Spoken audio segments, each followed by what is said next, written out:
কয়জন বাবা, কয়জন অভিভাবক আপনি এই সমাজে দেখাতে পারবেন যেই অভিভাবক তার সন্তানকে বলে, বাবা তুমি অনেক বড় শিক্ষিত হতে পারো আর না পারো, তুমি সৎ মানুষ হবে।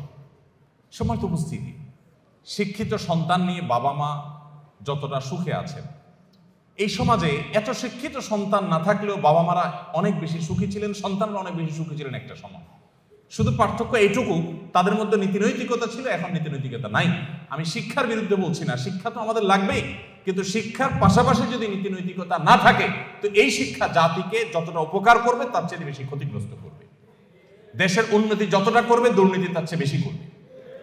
অতএব একজন আদর্শ অভিভাবক হিসাবে আপনার সন্তানকে যদি আপনি মানুষের মতো মানুষ হিসেবে গড়ে তুলতে চান, আপনার টার্গেট হতে হবে আমার সন্তান দুধে ভাতে থাকুক আর না থাকুক, আমার সন্তান থাকবে সত্যের সাথে, আমার সন্তান থাকবে ন্যায়ের সাথে, আমার সন্তান থাকবে নিষ্ঠার সাথে।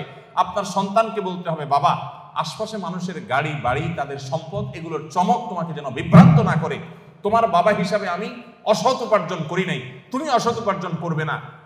এদেশে কিছু আদর্শবান মানুষের বড় বেশি প্রয়োজন। বড় দুর্ভিক্ষ চলছে প্রতিটা টেবিলে, প্রতিটা অফিসে, প্রতিটা প্রতিষ্ঠানে দুর্নীতিবাজদের এমন মহড়া, এমন মহোৎসব আজ সর্বদা চতুর্দিকে এমন ভাবে প্রতিষ্ঠিত হয়েছে যে গোটা জাতি